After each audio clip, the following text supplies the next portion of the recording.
우리 모두가 쉽지 않은 한 주였던 것 같습니다. 저도 그랬습니다.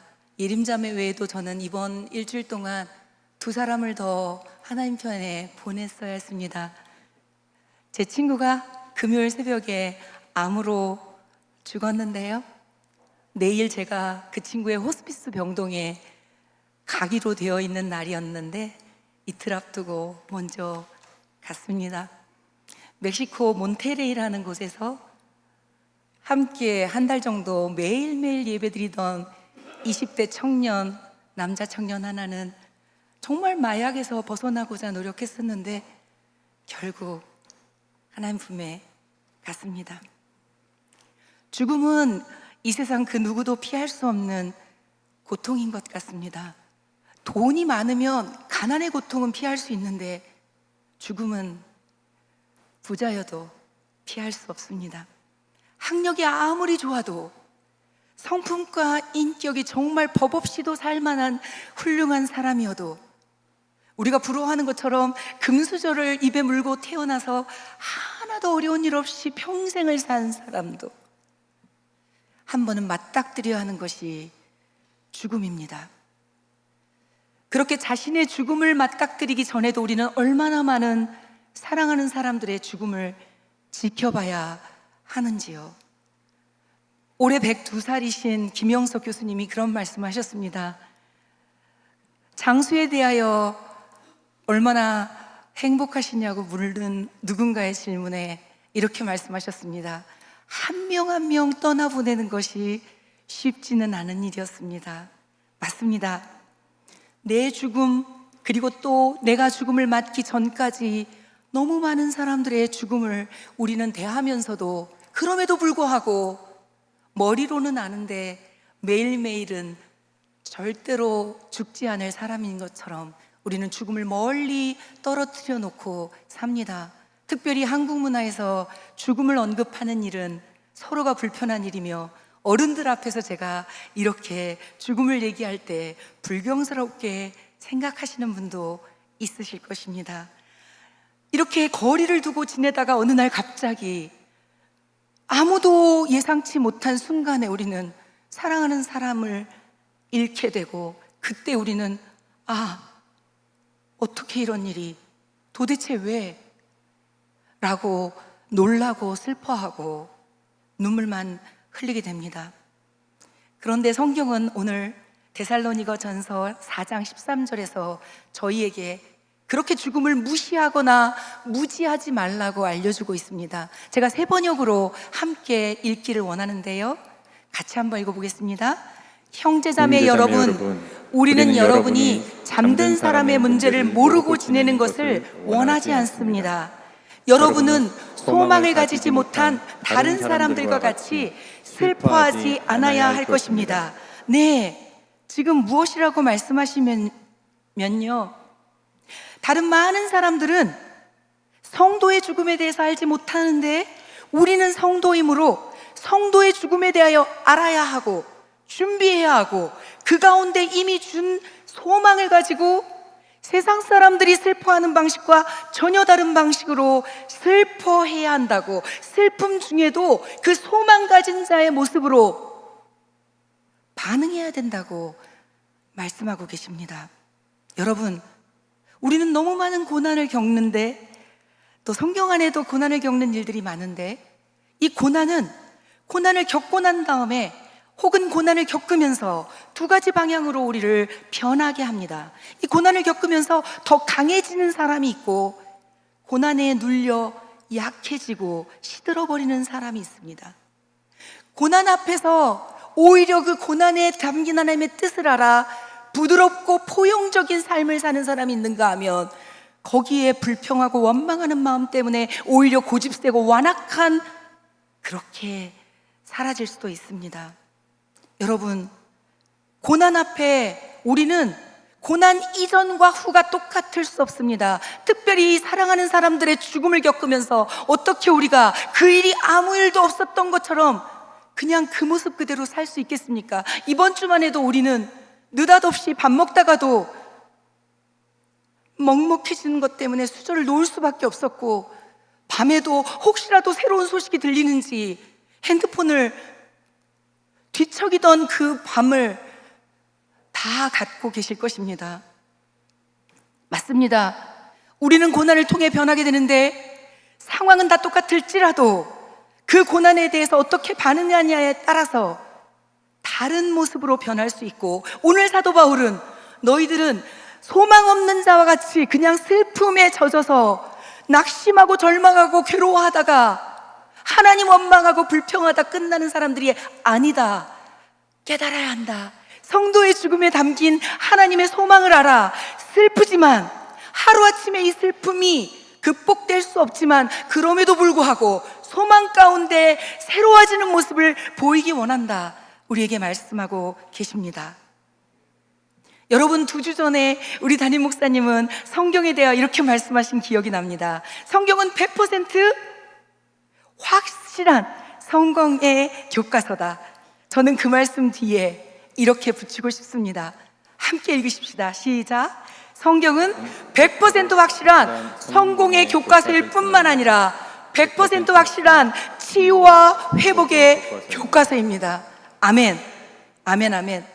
이제 우리는 제가 여러분을 요한복음의 3장면으로 모시고 가려 합니다. 첫 번째 장면은 사랑하는 친구 나사로의 죽음 앞에서 예수 그리스도께서 어떻게 하셨는지를 세상 방식과 다른 그 모습을 보려고 합니다. 두 번째 장면은 예수 그리스도 자신이 죽을 것을 아시고 바로 그 전날 밤에 어떻게 제자들과 무슨 대화를 나눴는지 그 장면으로 모시고 갈 겁니다. 그때도 세상 사람들과 전혀 달리 행하십니다. 마지막으로 세 번째는 그 죽음의 문제를 완전히 이기시고 부활의 첫 열매로 나타나신 예수님이, 몸을 지니신 그분이 자기가 죽은 것으로만 알고 낙심하고 있던 제자들에게 나타나 어떻게 행하셨는지, 전혀 이 방식이 아닌 모습으로 어떻게 행하셨는지 보여드릴 것입니다. 일반적인 사람들의 죽음을 대하는 태도와 성도의 죽음에 관하여 알고 소망을 갖는 사람들의 태도가 어떻게 다를 수 있는지 오늘 이 시간을 통하여 우리는 배우게 될 것이고, 슬픔 중에도 소망으로 반응하게 될 것입니다. 아멘이십니까? 아직 잘 못 믿으셔도 됩니다. 성령께서 오늘 우리 가운데 분명하게 슬픔에 빠져 있지 아니하고 소망 주시려고 모이게 하셨으니까요. 첫 번째, 사람들은 사랑하는 자의 죽음 앞에서 자기의 슬픔을 그대로 드러내기를 어려워하는 분들이 있습니다. 울면 안 돼. 슬퍼한다고 뭐가 바뀌어. 그러니까 감정을 누르고 어떻게 해서든지 괜찮은 척 해야지. 특별히 수치와 명예를 중시하는 문화권에서는 그런 일들이 많습니다. 그런데 예수님은 어떻게 하셨을까요? 예수님이 너무너무 사랑하는 친구 나사로가 죽었다는 소식을 듣고도 하나님이 영광을 나타낼 것을 아시고 일부러 늦춰서 가셨음에도 불구하고 그의 무덤 앞에 선 예수님은 이렇게 행동하십니다. 같이 한번 11장, 요한복음 11장 33절에 35절 읽겠습니다. 예수께서 그가 오는 것과 또 함께 온 유대인들이 우는 것을 보시고 심령의 비통이 여기시고 불쌍히 여기사 이르시되 그를 어디 두었느냐? 이르되 주여 와서 보옵소서 하니 예수께서 눈물을 흘리시더라.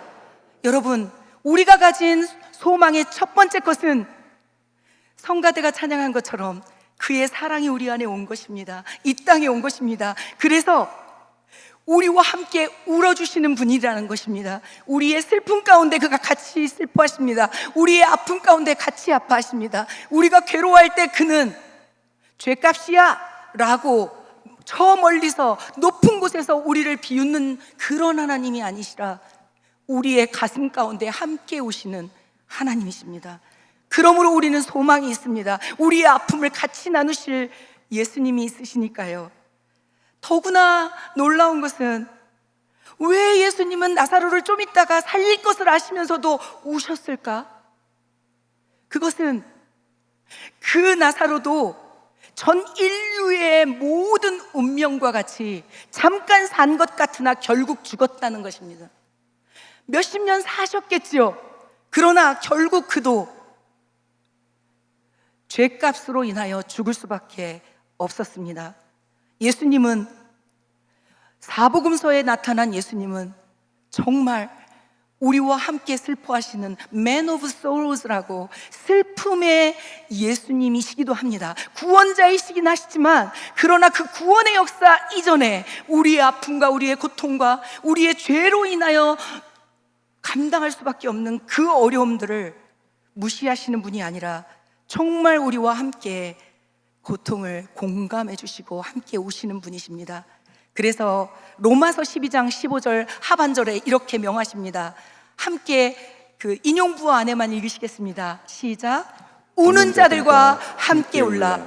그래서 제가 여러분에게 말씀드리는 첫 번째, 우리가 함께 소망을 가지고 슬퍼하는 방식은 바로 이것입니다. 우리는 사랑하는 이의 죽음 앞에서 함께 슬퍼합니다. 내 아픔이 아니라고, 그의 아픔이라고가 아니라 우리 전 인류가 겪어야 되는 죽음의 아픔 앞에서, 슬픔 앞에서 우리는 함께 슬퍼합니다. 사람들은 울지 말라고 하지만 예수님은 같이 울어주라고 하십니다. 이제 두 번째, 세상 사람들은 혹은 정말 하나님 앞에 마음이 닫혀있는 사람들은 이렇게 말할 것입니다. 때로 우리는 너무 놀랐을 때는 우리도 이런 반응을 하곤 하죠. 왜 내 사랑하는 사람을 죽게 하시는 겁니까? 왜 아무 죄도 없는데 데려가시는 겁니까? 왜 우리가 크게 부자가 아니라 그저 우리 식구끼리 살게 해달라는데 왜 그 기도에 응답하시지 않는 겁니까? 원망하고 불평하게 됩니다. 입으로 꺼내지는 못해도, 하나님한테 불경해서 말은 못해도 내 가슴 안에서 그런 질문들이 올라올 때가 있지 않습니까? 제가 미국에 있는데 우리 청년들 중에서도 목사님 왜요? 라고 묻는 친구들이 있었습니다. 저는 그 대답에 어떻게 대답해야 될지 솔직히 잘 모르겠습니다. 그런데 하나님께 앞에 제가 기도할 때 하나님께서 저에게 이렇게 말씀해 주셨습니다. 왜 내 사랑하는 사람을 죽게 했습니까? 라는 그 질문에, 그 원망에 하나님 이렇게 저에게 대답해 주셨습니다. 나도 내 사랑하는 아들을 죽게 했다. 왜 죄 없는데요? 내 아들도 죄가 하나도 없었는데, 그런데도 죄인인 너희들 구해서 생명 얻게 하려고 죽게 했다. 크게 바라는 거 없이 우리 식구끼리 좀 살게 해주시면 안 돼요? 왜 우리의 기도에 응답하지 않으시고 계속 고난을 주시는 겁니까? 라는 그 원망에 대하여 하나님 저에게 이렇게 말씀하셨습니다.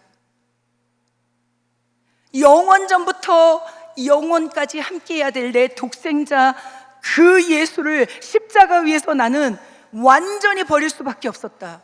너희를 위하여. 그리고 더군다나 그 전날 밤 겟세마네에서 내 아들이 눈물로 통곡하며 이 잔만큼은 없이 하여 주실 수 없습니까, 아버지? 그때 나는 그 대답을, 그 기도의 응답을 할 수 없었다. 그래서 내 아들이 이렇게 기도했다. 내 뜻대로 하지 마옵시고 아버지의 원대로 이루어지기를 원하나이다. 그리고 나는 그 바뀐 기도에 응답하였다. 여러분, 예수님은 왜 십자가에 죽으셔야 했습니까? 우리와 같이 죽음이 무서워서, 가난해서 죽을까봐, 못 먹어서 죽을까봐, 외로워서 죽을까봐, 전쟁 나서 죽을까봐, 오늘도 사고 나서 죽을까봐 두려워하는 우리들에게 그 죽음의 공포로부터 벗어나 정말 죽음이 아니라 영생으로 나아가게 하기 위하여, 어둠 가운데 있는 우리를 빛으로 나아가게 하기 위하여, 마귀 권세 아래에 눌려있는 우리를 영광스러운 아들의 나라로 옮기기 위하여 그가 십자가에 죽으셨습니다. 히브리서 2장 15절 말씀 우리 이거 읽으실 때 선포해 주시기 원합니다.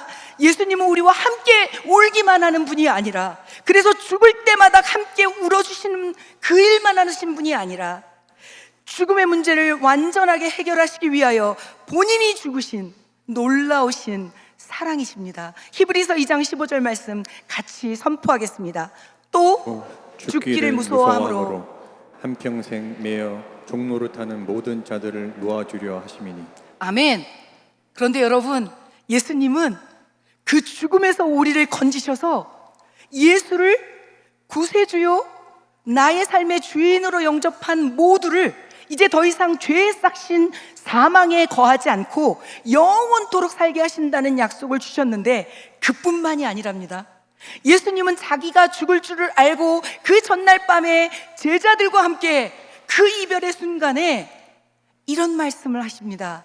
14장 1절로 3절 말씀입니다. 너희는 마음에 근심하지 말라. 하나님을 믿으니 또 나를 믿으라. 내 아버지 집에 거할 곳이 많도다. 그렇지 않으면 너희에게 일렀으리라. 같이 읽으시겠습니까? 내가 거처를 예비하러 가노니. 아멘. 그 뒤가 있습니다. 귀 기울여 한번 들어보시겠습니까?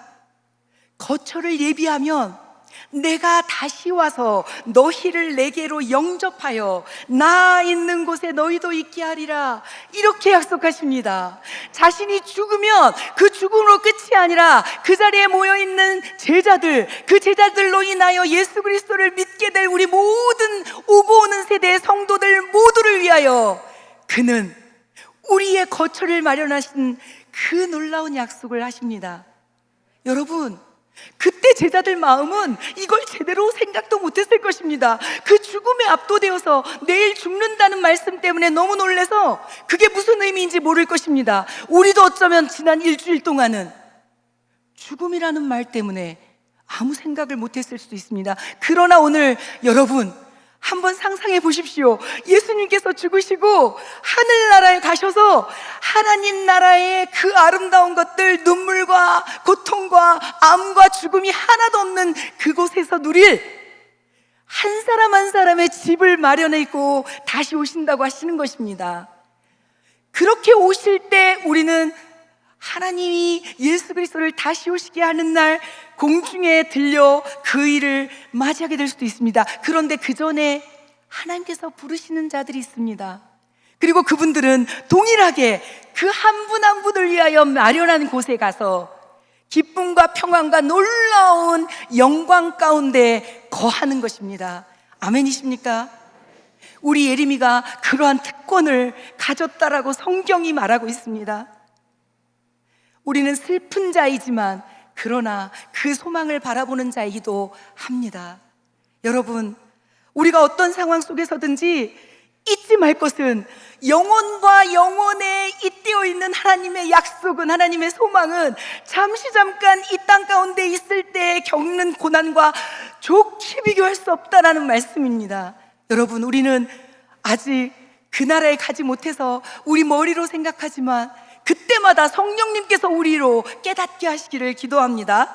이제 두려움이 올 때마다, 의심이 올 때마다, 슬픔에 계속 잠길 때마다, 낙심할 때마다 우리는 시편 42편 5절 말씀으로 내 영혼에게 선포할 수 있습니다. 고난 가운데 누군가 나에게 시험에 드는 말을 할지라도 내가 하나님의 말씀으로 이렇게 선포할 수 있습니다.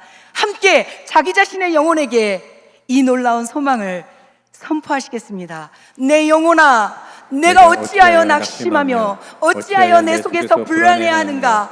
너는 하나님께 소망을 두며 그가 나타나 도우심으로 말미암아 내가 여전히 찬송하리로다. 아멘, 아멘.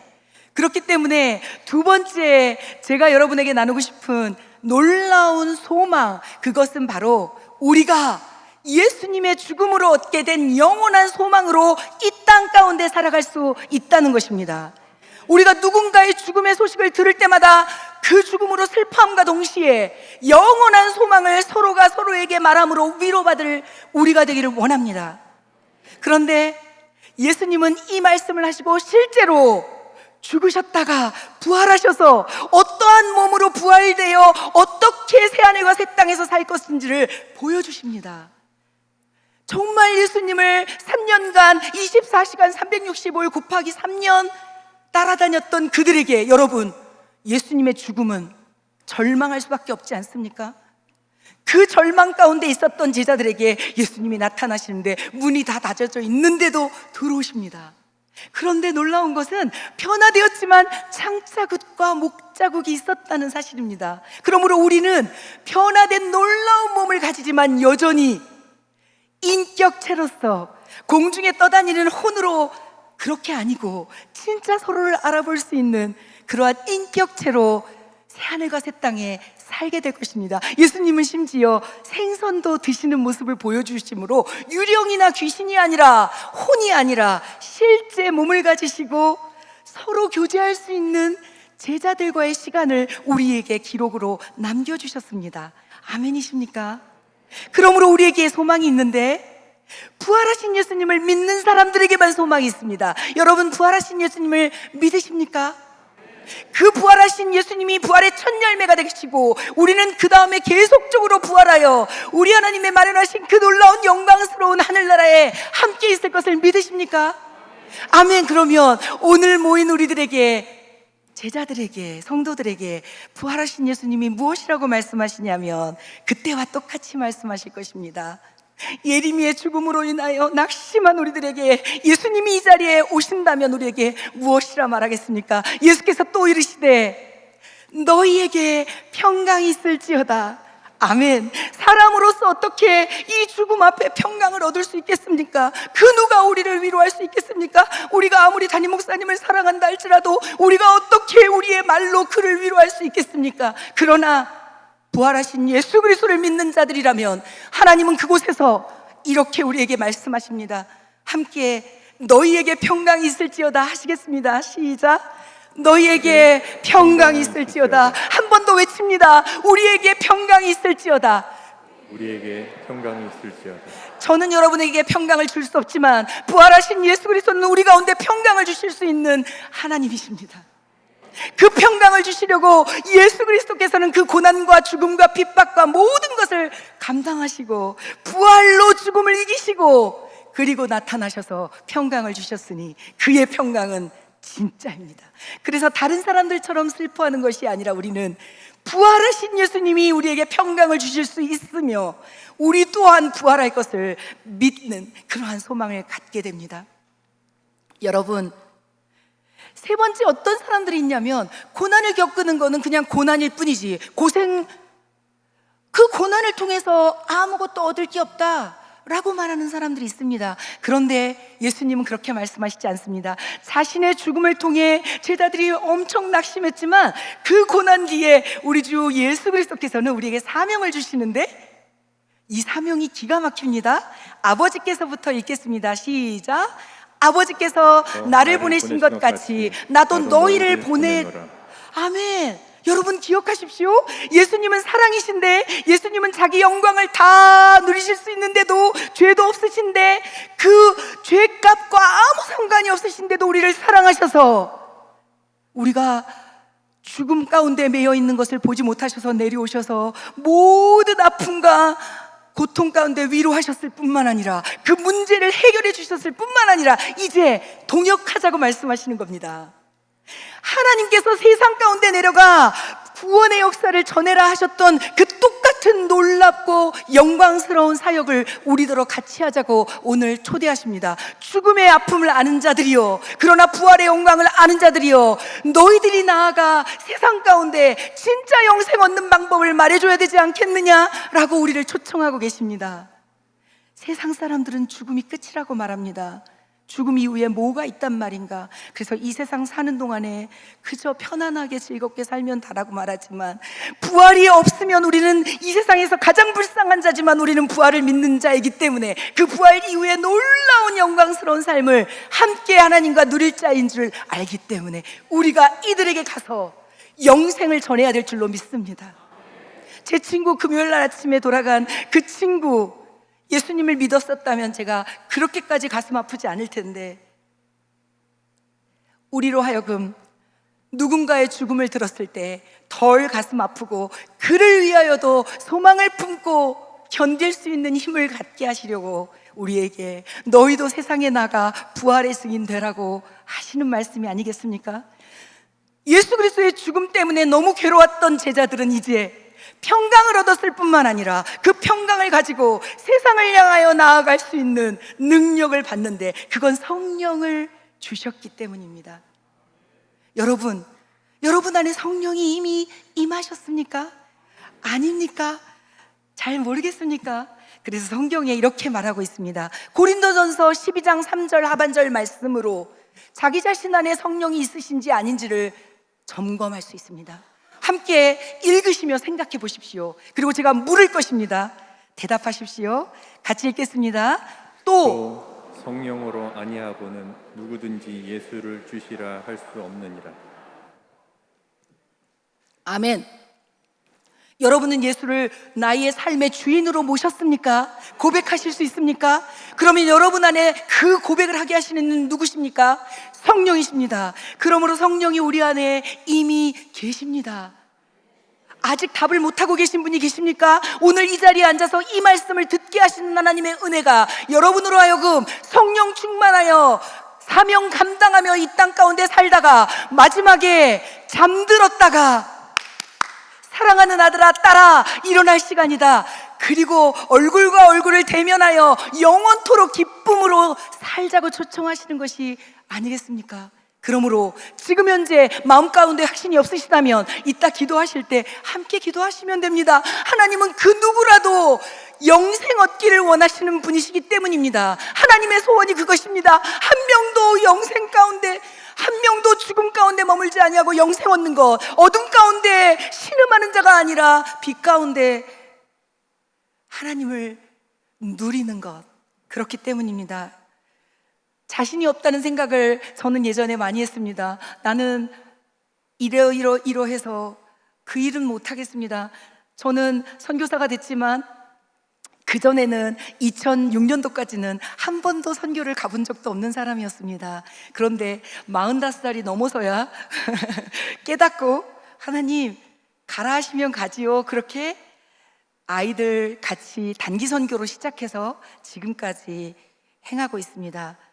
사도행전 1장 8절 너무 유명한 말씀인데 우리 안에 계신 성령이 그분이 권능을, 능력을, 그리고 우리 안에 담대함을, 갈 곳을, 가서 무엇할 것을 다 알려주신다고 얘기하십니다. 그리고 우리가 일할 곳은 우리 가정부터 시작해서 직장과 학교와 지역사회와 우리 중에 몇몇 분은 저처럼 열방으로 나가야 하시는 분들도 계실 겁니다. 그가 하십니다. 아멘이십니까? 성령께서 행하십니다. 우리 사도행전 1장 8절 함께 읽겠습니다. 시작. 오직 성령이 너희에게 임하시면 너희가 권능을 받고 예루살렘과 온 유대와 사마리아와 땅끝까지 이르러 내 증인이 되리라 하시니라. 아멘입니다. 여러분, 오늘 우리는 우리와 함께 마음껏 슬퍼하시는 하나님의 사랑을 보았습니다. 오늘 우리는 우리의 그 슬퍼하는 모습을 계속적으로 보실 수 없어 친히 내려오셔서 대신 죽으시고 우리를 살리신 예수 그리스도의 그 사랑도 보았습니다. 그리고 그 사랑이 무엇인지를 알게 하시고 우리와 평생도록 영원토록 함께 하시며 그 구원의 역사를 함께 이루어 가실 능력의 성령님도 배웠습니다. 우리 안에 슬퍼하는 우리 안에 우리 하나님이 이미 주신 소망이 너무 많지 않습니까? 게다가 우리가 함께 있습니다. 우리가 함께 있습니다. 하나님이 누구신지 아는 우리가 이렇게 함께 모여 있습니다. 앞으로도 고난은 피할 수 없을 것입니다. 세상에서는 너희가 환난을 당하나 라고 예수님이 얘기하셨으니까요. 성경은 거짓되게 우리에게 거짓 사탕 발림으로 말하지 않습니다. 예수님은 분명히 말씀하셨습니다. 세상에서는 너희가 환난을 당할 것이다. 그러나 담대하라. 왜? 내가 세상을 이겼기 때문에. 예수님의 그 승리가 대장되셔서 우리를 이끄시는 그 예수님의 인도하심이 우리로 하여금 슬픔 중에도 소망으로 한 걸음 한 걸음 전진하게 할 것입니다. 갑작스럽게 슬픔이 없어지지 않을 것입니다.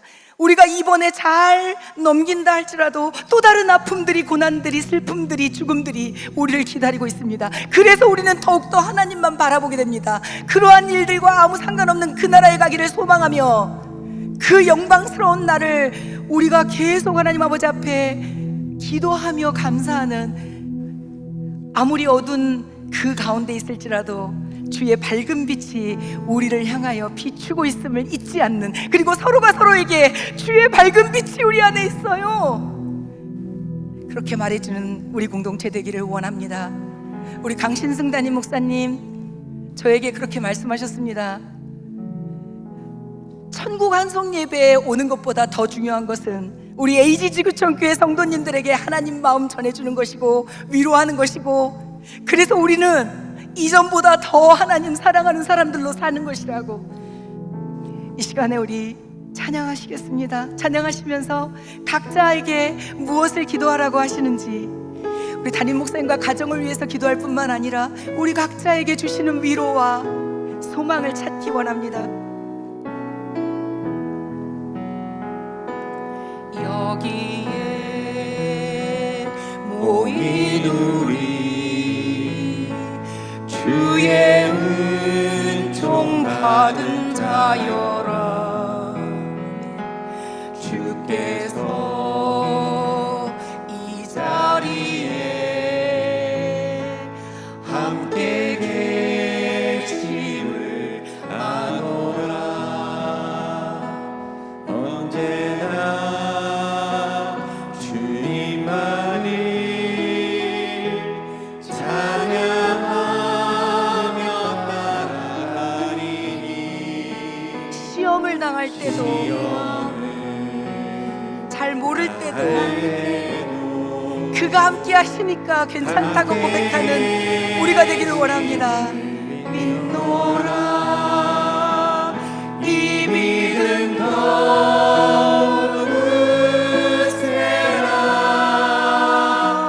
주가 지켜주신다.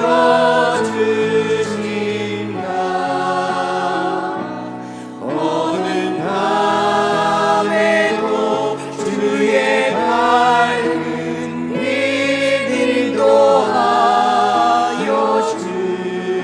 한 걸음 더 믿음으로 약간만 빨리 불러볼게요. 둘, 셋. 주님이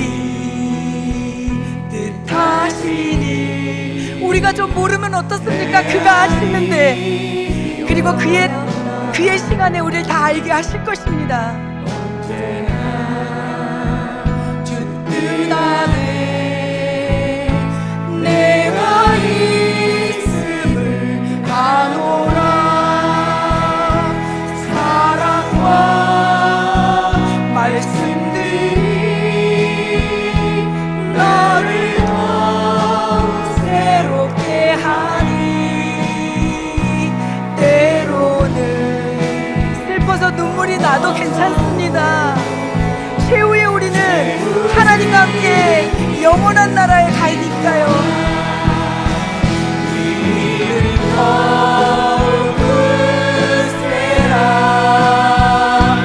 주가 지켜주신다. 어두운 밤에도 주의 밝은 빛 인도하여 주. 어두운 밤에도